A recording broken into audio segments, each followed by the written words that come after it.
ሰዎች ትክክለኛ ሰዓት ላይ ሊሆኑ ይችላሉ። ትክክለኛ ቦታ ላይ ካልሆኑ ግን የእግዚአብሔር ኢንተርቬንሽን ጣልቃ ገብነት ላይሆንላቸው ይችላል። ወይ ደግሞ በትክክለኛው ቦታ ላይ ሆነን ሊሆን ይችላል። ትክክለኛው ሰዓት ገና አልመጣም ሊሆን ይችላል። ማምለክ ከንቱ ነው። መጸለይ ከንቱ ነው። እግዚአብሔር ፊት በጽድቅ መመላለስ፣ ማግባት፣ መውለድ ከንቱ ነው። ማገልገል ከንቱ ነው። ታዲያ የዚህ መጽሐፍ ጸሐፊ ለምንድን ነው ሁሉ ነገር ከንቱ የሚለው? ናቹራሊ ስናስብ ሩጫ የሚባለው ፈጣን የሆነ ሰው ነው አንደኛ የሚወጣው። ሰለሞን ግን እዚህ ጋር ምን አለ? ሩጫ ራሱ ለፈጣኖች አይደለም ብሎ ይናገራል። ክፉ ባልንጀርነት፣ ሰው ገዳይ ከሆነ ሰው ያስገድልሃል። አመንዝራ ከሆነ፣ ሴሰኛ ከሆነ፣ አጫሽ፣ ቃሚ፣ ጠጪ ከሆነ ወደዛ መንገድ ነው የሚያስገባው። ትክክለኛው ሰዓት ላይ ትክክለኛው ቦታ ከትክክለኛ ሰዎች ጋር እግዚአብሔር ያገናኛል።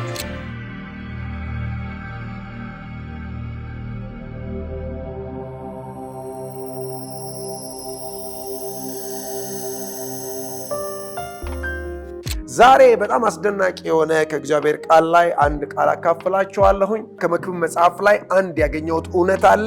አርስቴን እንደዚህ ብየዋለሁ፣ በትክክለኛው ሰዓት ትክክለኛው ቦታ ላይ መገኘት። ታውቃላችሁ፣ አንዳንዴ ሰዎች ትክክለኛ ሰዓት ላይ ሊሆኑ ይችላሉ። ትክክለኛ ቦታ ላይ ካልሆኑ ግን የእግዚአብሔር ኢንተርቬንሽን ጣልቃ ገብነት ላይሆንላቸው ይችላል። ወይ ደግሞ በትክክለኛው ቦታ ላይ ሆነን ሊሆን ይችላል። ትክክለኛው ሰዓት ገና አልመጣም ሊሆን ይችላል። እነዚህ ሁለት ነገሮች ማለት ነው አንድ ላይ አብረው የሚሄዱ ነገሮች ናቸው። መጽሐፍ ቅዱስ ላይ ጎልቶ የሚታይ እውነት አለ። ይህንን መልእክት ማለት ነው ሳዘጋጀው መንደርደሪያ ያደረግኩት ወይ ደግሞ መነሻ ያደረግኩት የመክብብን ቃል ነው። ወይ ደግሞ መክብብ ውስጥ ያለ መክብብ መጽሐፍ ላይ ያለ አንድ ሐሳብ ነው።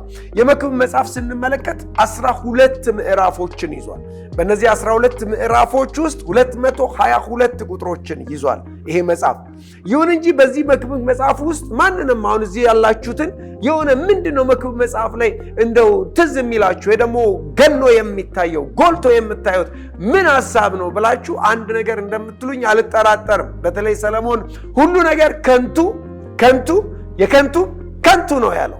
ይህንን አባባል ማለት ነው በእነዚህ በ222 ቁጥሮች ውስጥ ከ10% በላይ እናገኘዋለን እዚህ መክብብ መጽሐፍ ላይ ማለት ነው። ይሄ ከንቱ የሚለው ሐሳብ ከ23 ጊዜ ያላነሰ እናገኘዋለን which is ከ10% በላይ ማለት ነው። ስለዚህ ይሄ መጽሐፍ ማለት ነው ህይወት ምንድን ነው በሚል ጥያቄ የሚሽከረከር ሰው ወይ ደግሞ ሰባኪና ያለን እዚህ መጽሐፍ ውስጥ ራሱን ከመገለጥ ነፃ ያደረገ።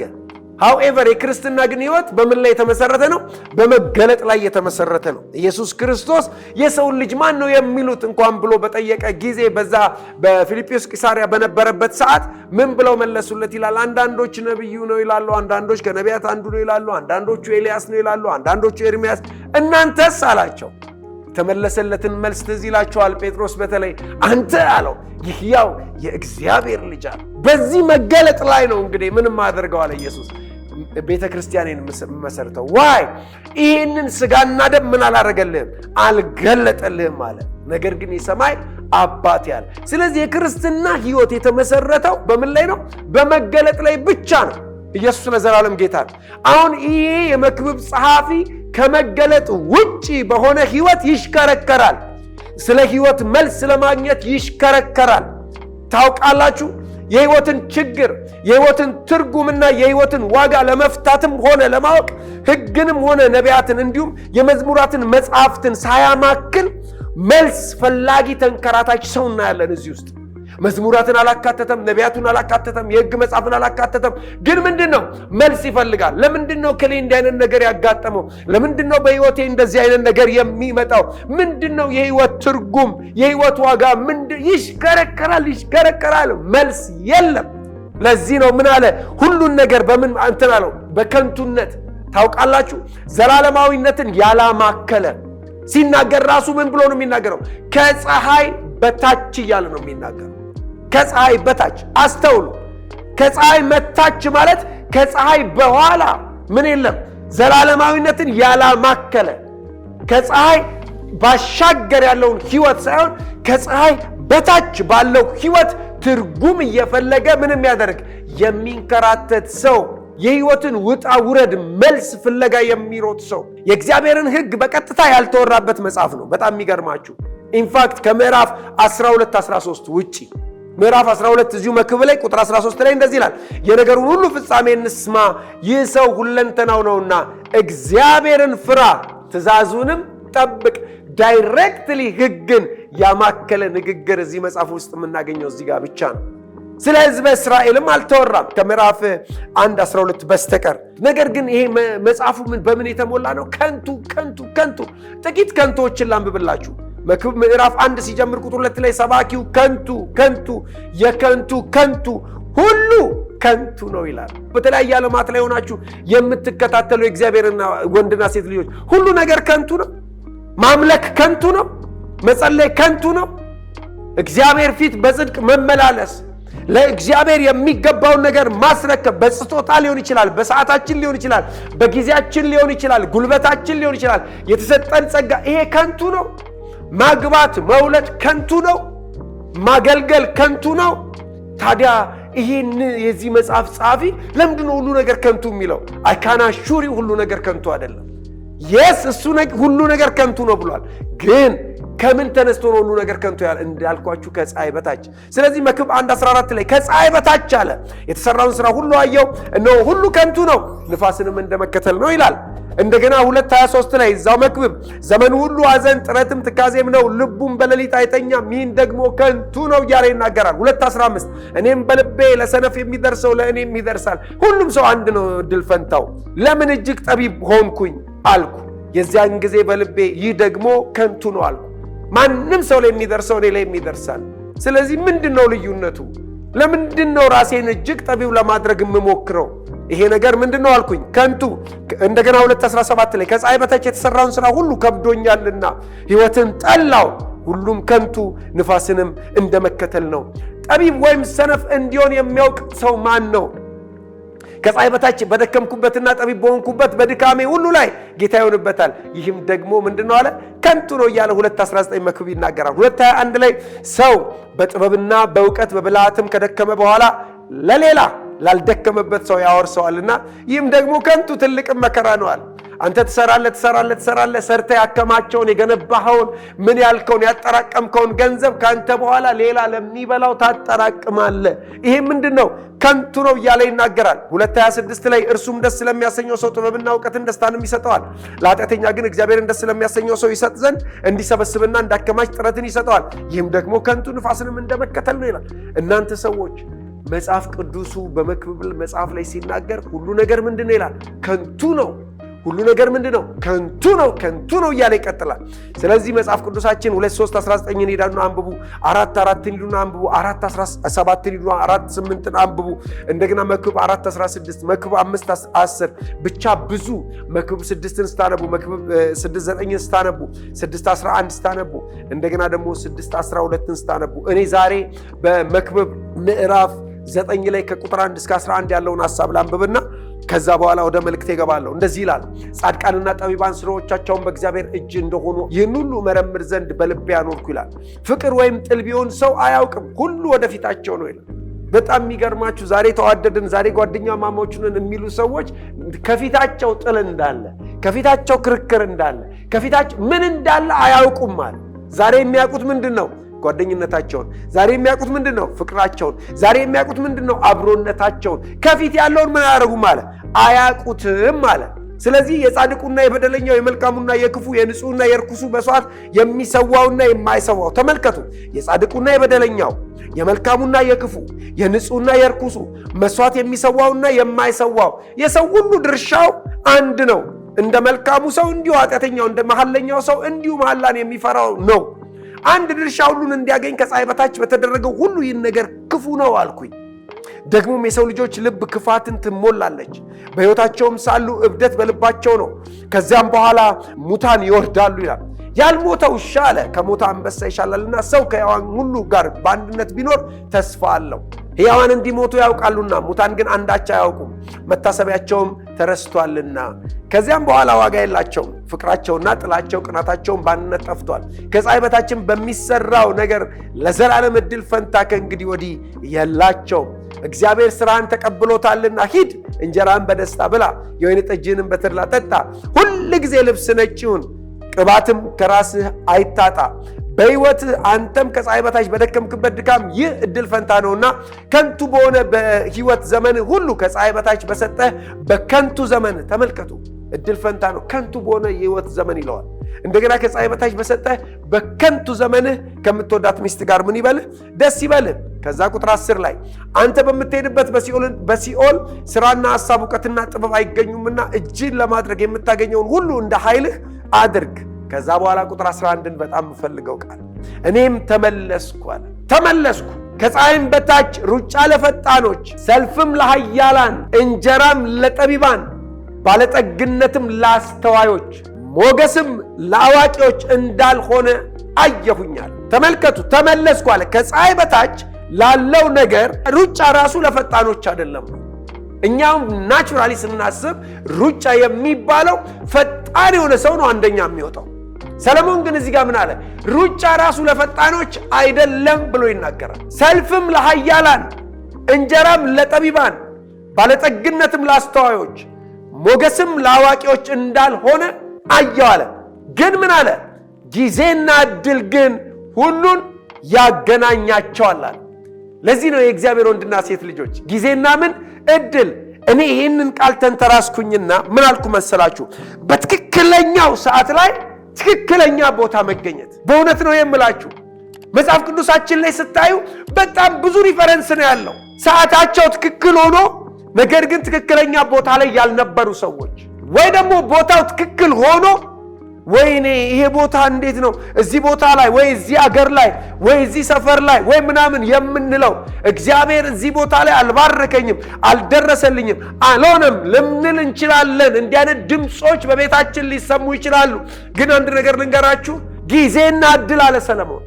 እኔ ደግሞ ልንገራችሁ በትክክለኛው ጊዜ ላይ ትክክለኛው ቦታ ላይ መሆን እኔ በኢየሱስ ስም ልባርካችሁ በትክክለኛው ሰዓት ትክክለኛ ቦታ ላይ የሚያደርግ የእግዚአብሔር እጅ በእያንዳንዳችን ላይ ይሁን ማስተዋሉ ጥበቡ ሞገሱ ይብዛልን ለምን መሰላችሁ የአብርሃምን ሎሌ ስታዩ ምዕራፍ 24 ላይ ዘፍጥረት ምን አደረገ ይላል ከአብርሃም ትእዛዝ ተቀበለ ምን አይነት ትእዛዝ ሂድ ለልጄ አለ ከወንድሞቼ አገር ሂድና ሚስት ፈልግለት አለው ሚስት እዛ ሂድና ፈልግለት እዚህ ካለውበት ከነዚህ ከከነዓናውያን ሴቶች ልጆች ለልጄ እንዳትድር አለና ከጭኑ በታች እጁን አስይዞ አስማለው ይላል በጣም የሚገርማችሁ የአብርሃምም ሎሌ ኢንኬዝ እዛ ሀገር ሄጄ የማገኛት ሴት ወደዚህ አልመጣም ብትለኝ ምንድነው ማደርገው ብሎ ሲል በቃ አንተ ካማልኩ መሐላ ንጹህ ነህ ግን ልጄን ከነዓናዊ ምን አትበለው አታጋባውም ብሎ ይህንን ሚሽን ይዞ የአብርሃም ሎሌ ወዴት እየሄደ ነው አብርሃም ወደ ተወለደበት ወይ ደግሞ አብርሃም ወደ ወንድሞቹ ወደዛ ሄደ ይላል አንድ ቦታ ላይ ሲደርስ መጽሐፍ ቅዱስ ሲናገር ስለተሳለ ይላል ጸለየ ይላል የጌታዬ የአብርሃም አምላክ ሆይ አለ ይላል ተመልከቱ እንግዲህ አሁን ወደዚህ ከተማ ገባለሁ ማላቀው ከተማ ነው አሁን እዚህ ቦታ ላይ ሄዳለሁ ማላቃቸው ሰዎች ናቸው ነገር ግን ለጌታዬ ልጅ ሚስት የምትሆን ሴት ምልክት ይሄ ይሁን ብሎ ጸለየ ይላል ምን አይነት እኔ ውሃ ጠጭኝ ብዬ ስላት በላንተም ጠጣ ግመሎችም ይጠጡ የምትለኝ እሷ አለ የጌታዬ ልጅ ሚስት ትሆናለች ይላል ኢየሱስ ለዘላለም ጌታ ነው ተመልከቱ እንግዲህ ትክክለኛ ምን ሰዓት ትክክለኛ ቦታ አሁን ይሄ ሰውዬ እየሄደ ነው የጸለየው ነገር ግን ወደዛ ከተማ ሲደርስ ይላል መጽሐፍ ቅዱሳችን ርብቃ የምትባለው ዛሬ አይደለም ስራውን የጀመረችው እቺ ርብቃ በሁለቱም ህይወት ስታዩ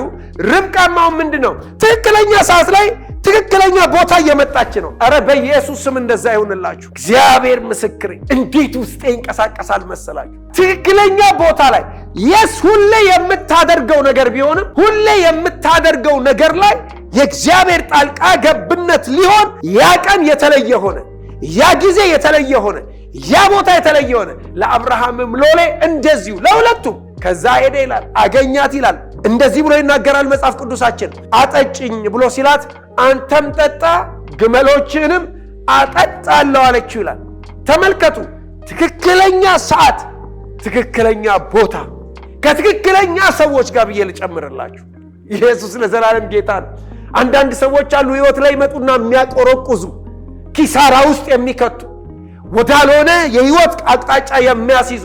አንደኛ ቆሮንቶስ ምዕራፍ 15 ቁጥር 33 ላይ ክፉ ባልንጀርነት አለ መልካሙን ጸባይ ያበላሸዋል።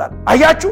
ልክ አሁን አንተ ሰላም ነው ብለህ በቃ አንተ መልካም ነው ይሄንን ሰው ቀይረዋለሁ ብለህ ስትገባ ክፉ ባልንጀርነት፣ ሰው ገዳይ ከሆነ ሰው ያስገድልሃል። አመንዝራ ከሆነ፣ ሴሰኛ ከሆነ፣ አጫሽ፣ ቃሚ፣ ጠጪ ከሆነ ወደዛ መንገድ ነው የሚያስገባ።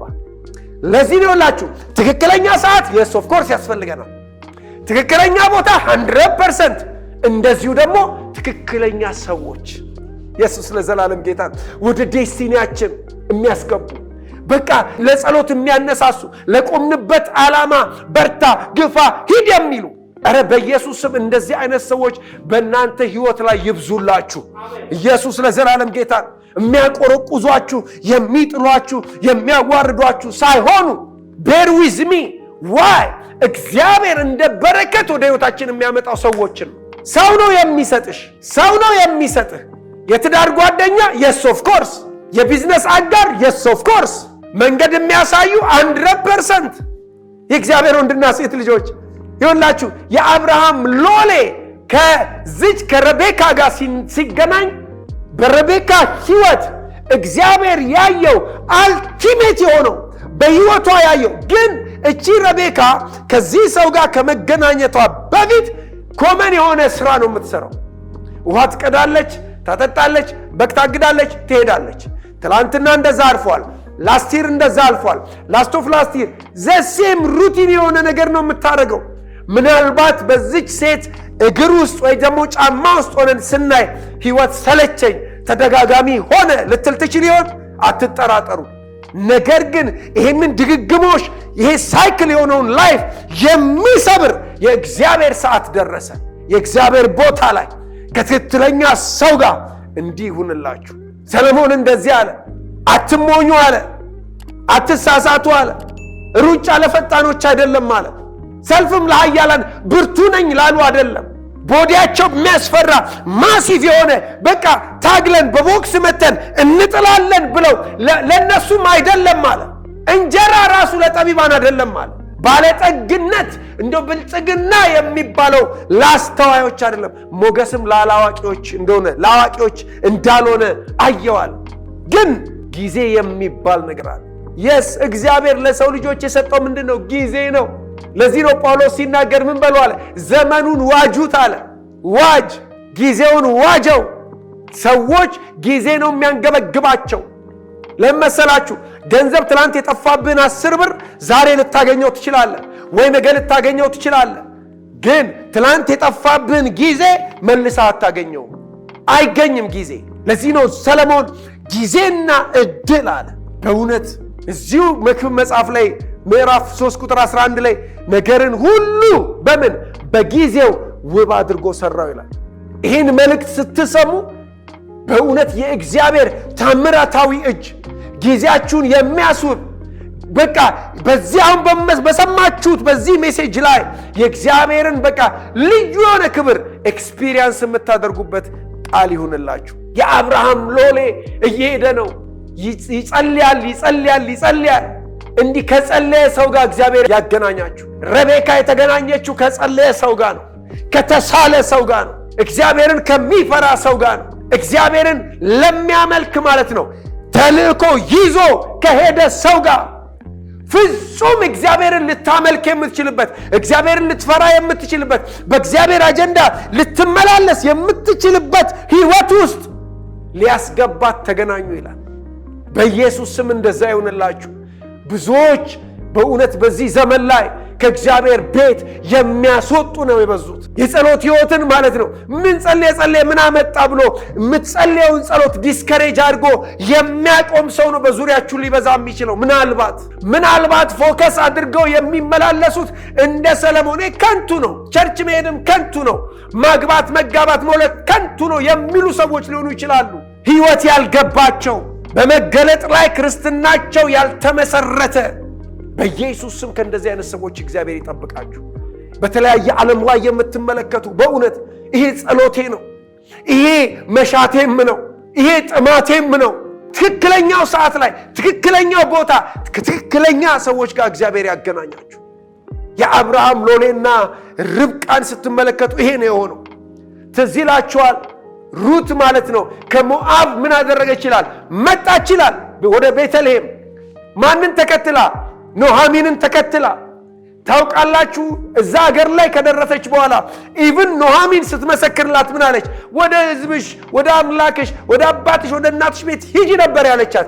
ለምን? አሁን የምትሄድበት ቦታ ላይ የምታውቀው ማንም ሰው የለም። አገሩን አታውቅም፣ ቶፖግራፊውን አታውቅም፣ ካልቸሩን አታውቅም። የምታውቀው ሰው የለም ኤክሰፕት ኑኃሚን። ነገር ግን እዛ ቤተልሔም ከደረሱ በኋላ የሩት ጥያቄ ትዝ ይላችኋል። ምዕራፍ 2 ላይ ወጥቼ ልቃርም አለች። በፊቱ ሞገስ የማገኘው ሰው ጋር ልሂድ አለች። ኢየሱስ ለዘላለም ጌታ። ታውቃላችሁ የእግዚአብሔር አልቲሜት የሆነ አጀንዳ እኔ ይመስለኛል ስትራመድ ከቤት ወጥታ ስትሄድ ቦዔዝ እርሻ ውስጥ እንደው በድንገት ላንዳፕ እንዳደረገች መጽሐፍ ቅዱሳችን ይናገራል። የስ ነገር ግን ልክ እዛ የሆነውን ነገር ስታዩ የእግዚአብሔር ፍጹም የሆነ ኦርኬስትሬት እግዚአብሔር ራሱ ያቀነባበረላት እርምጃ እንደሆነ እናያለን። በኢየሱስ ስም ሳይገባን እንኳን እየተራመድን እንደው እየጸለይን እየጾምን እግዚአብሔርን እየፈራን በጽድቅና በቅድስና እየተመላለስን በቃ የምንሄድበት እንኳን አልገባንም ብንል፣ ነገር ግን የእግዚአብሔር ፍጹም ሐሳብ ጋር የሚያስገባ የእግዚአብሔር ቅባት በእያንዳንዳችን ላይ ይሁን። ሩት ሄደች ይላል። የመከር ሰዓት ነበር ይላል። መከር ደርሶ ነበር። ገብስ ደርሷል። የተለያዩ እንትኖች ደርሰዋል። ስንዴ ደርሷል። ስለዚህ ምንድነው ትክክለኛ መታጨድ በሚቻልበት ዘመን ላይ ሄደች፣ ጊዜ ላይ ደረሰች። መጽሐፍ ቅዱሳችን ሲናገር ከዛ በኋላ ምን አለች? መልቀም ጀመረች። በገረዶቹም ፊት ሞገስ አገኘች ይላል። ቦዔዝም መጥቶ ሲገናኛት እቺ ቆንጆ የማነች ብሎ ጠየቀ ይላል። እቺ ቆንጆ ከሞዓብ ምድር ከኑኃሚን ጋር የተመለሰች ሩት ትባላለች ብሎ ሲነግረው ሩትን ጠራት ይላል። ወይኔ ወይኔ ወይኔ! ከዚህ በላይ ትክክለኛ ቦታ አለ? ከዚህ በላይ ትክክለኛ ጊዜ አለ? ከዚህ በላይ ትክክለኛ ሰው አለ? ቦዔዝ ጠራት ይላል። አትፍሪ አላት። ለምራትሽ ምን ምን እንዳደረግሽ አይኖ። አሁን እንደውም ገረዶቼን ምን በይ ተጠጊ፣ ውሃም ለመቅዳት ሩቅ እንዳትሄጂ፣ እነሱ የቀዱትን ጠጪ አላት። ወይኔ ሃሌሉያ! ምንድን ነው ይሄ ብትሉኝ፣ እግዚአብሔር ምስክር፣ ትክክለኛው ሰዓት ላይ ትክክለኛው ቦታ። ብሉይ ኪዳን ላይ ብቻ አይደለም፣ አዲስ ኪዳን ላይ ያሳያቸዋለሁ። አዲስ ኪዳን ላይ በትክክለኛው ሰዓት ትክክለኛው ቦታ ላይ የነበሩ። ለዚህ ነው ይሄው ጻፊ ሲናገር የንጉሥ እንኳን ቁጣ ሲነሳብህ ስፍራህን ምን አትበል፣ አትልቀቅ። ጊዜው ትክክል ላይሆን ይችላል፣ ስፍራው ግን ትክክል ነው። ምን እንዳትለቅ። የጸሎት ቦታህን ነው እንዳትለቅ። የአምልኮ ቦታሽን በእውነት እንዳትለቂ። የትህትና፣ የቅድስና፣ የፍቅር፣ የደስታ እንዳትለቂ። ደስታን ሊያበላሽ፣ ሊያጎድፍ፣ ሰላምሽን ሊያደፈርስ የሚነሳ በዚህ ዓለም ላይ ብዙ የሆኑ ቻሌንጆች ሊኖሩ ይችላሉ።